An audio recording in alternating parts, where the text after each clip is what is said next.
Perkenalkan, saya Herisa Trinita Faisal dengan NIM 221110923 akan mempresentasikan sebuah video wawancara hasil dari tugas pengembangan karakter agama yang diampu oleh Pak Sultan Pandapotan Simanulang.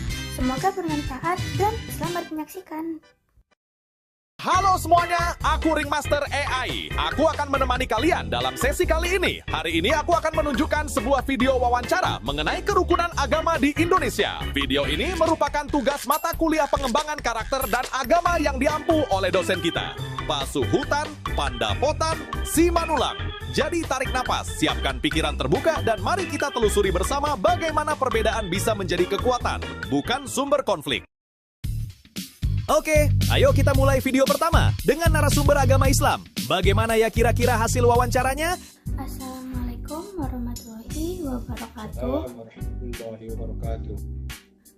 Selamat sore Pak, perkenalkan saya Herisa Trinita dari kampus Mikroskill. Di sini saya ada tugas dari kampus saya mengenai mata kuliah pengembangan karakter dan agama. Jadi saya memiliki beberapa pertanyaan yang ingin saya ajukan kepada Bapak mengenai kerukunan antar agama di Indonesia. Sebelumnya saya izin mohon pada Bapak agar sebelumnya memperkenalkan diri terlebih dahulu, kemudian mungkin untuk menjawab pertanyaan saya. Terima kasih sebelumnya. Saya persilakan Bapak untuk memperkenalkan diri terlebih dahulu. Ya, terima kasih. Assalamualaikum warahmatullahi wabarakatuh. Nama saya Khairul Fatah. Saya sebagai Imam Masjid Hidayatul Muttaqin ya, Tapak Selatan di Kecamatan Ampel Kota. Saya kira sebagai perkenalan cukuplah sampai di sekian. Baik, terima kasih. Mungkin selanjutnya untuk mempersingkat waktu, di sini saya ada beberapa pertanyaan seputaran kerukunan agama di Indonesia. Yang akan saya tanyakan dimulai dari pertanyaan pertama, yaitu bagaimana pendapat Bapak mengenai kerukunan umat beragama secara keseluruhan di Indonesia. Menurut pendapat Bapak, dari skala 10 sampai 100, sudahkah kerukunan antar agama di Indonesia tercapai dengan baik, dan bagaimana kondisi kerukunan khususnya agama yang dianut oleh Bapak dengan agama-agama yang lainnya yang ada di Indonesia? Saya persilakan Bapak untuk menjawab. Terima kasih. Terima kasih. Pertanyaannya yang pertama seputaran kondisi kerukunan umat beragama di Indonesia secara keseluruhan. Secara grafik lah ini, kalau saya simpulkan pertanyaannya. Kalau menurut hemat saya, secara umum di Indonesia secara grafik itu dari skala 10 sampai 100 seperti pertanyaan tadi, kita itu berada di sekitaran angka 80. Ya, 80% kerukunan antar umat beragama di Indonesia itu terjaga. Artinya cukup kondisif, meskipun ada beberapa kejadian ataupun peristiwa-peristiwa yang menyangkut tentang kerukunan umat beragama itu, seperti yang terjadi di Poso misalnya. Itu bukanlah secara keseluruhan, cuma segelintir ada kejadian yang menodai kerukunan umat beragama itu. Kalau untuk pertanyaan ini cukup ya, kesimpulannya di sekitar angka 80 lah kita. Berarti Pak, apakah ini sudah tercapai dengan baik? Apakah masih perlu dilakukan pengembangan agar lebih baik lagi? Ataukah jika masih kurang lebih baik, bagaimana agar bisa lebih baik lagi? Bagaimana kira-kira pendapat Bapak?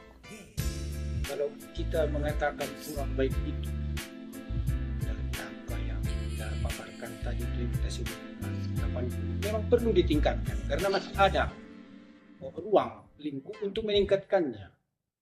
Cuma dalam hal ini kita perlu menanamkan kesadaran terhadap masyarakat kita supaya saling menjaga kekondusifan, supaya jangan terjadi ketersinggungan antara umat beragama. Itulah salah satu langkah solusi yang perlu diterapkan di kehidupan bermasyarakat antar umat beragama ini. Selanjutnya video kedua, masih narasumber Islam.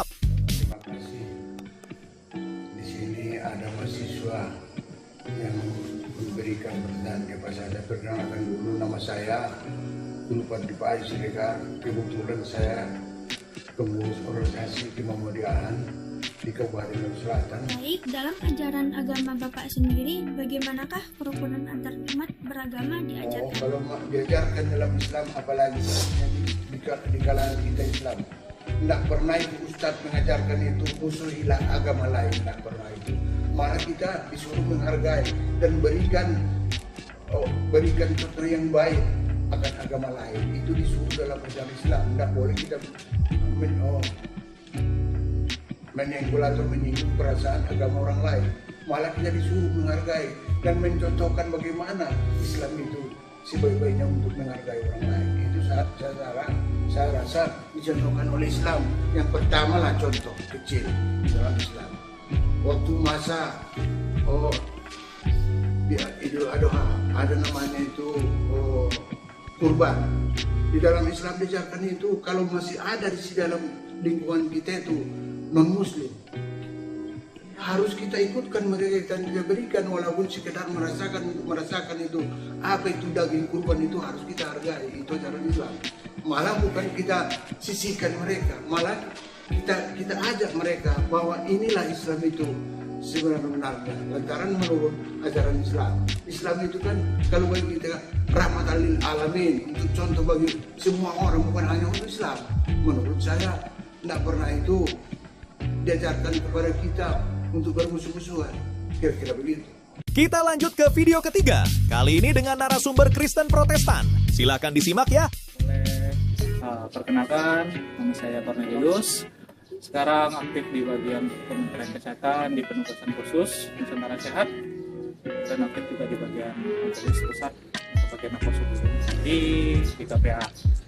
Mitra di bagian tenaga kesehatan di bagian BKPA. Menurut Abang, bagaimana cara menciptakan suasana kehidupan beragama yang harmonis di lingkungan masyarakat heterogen? Nah, kalau untuk pertanyaan itu, gimana cara kita membawakan diri kita untuk menerima, saling menghargai, saling menghormati. Kita percaya dengan agama mereka, mereka juga bisa percaya dengan agama kita, tapi tidak untuk mengikutkan. Dalam artian yang terperinci, ketika mereka beribadah, kita menghargai mereka di ibadah. Ketika kita beribadah, maka juga akan dihargai juga. Saling menghargai itu paling utama. Yang kedua, mengurangi miskomunikasi. Nah, ajaran mereka, ajaran kita. Berjalan di ajaran yang sendiri-sendiri dan memegang teguh komitmen di kepribadian beragama sendiri-sendiri. Oke, selanjutnya masih dengan narasumber beragama Kristen Protestan. Selamat siang, saya seorang Parkobas Parlagutan di GKP Helvetia dan juga umumnya sering dikatakan majelis gereja dari tengah-tengah gereja GKPA Helvetia. Dan nama saya Sintua Abraham Christophorus Lubis AMD. Itulah sekedar perkenalan kita. Pertanyaan selanjutnya, menurut pendapat Abang, bagaimana seharusnya setiap umat menjaga kerukunan antar agama di dunia ini? Karena kita mengetahui dengan terciptanya kerukunan hidup antar umat agama, otomatis kedamaian tercipta. Itu mungkin juga harapan dari pemerintahan kita.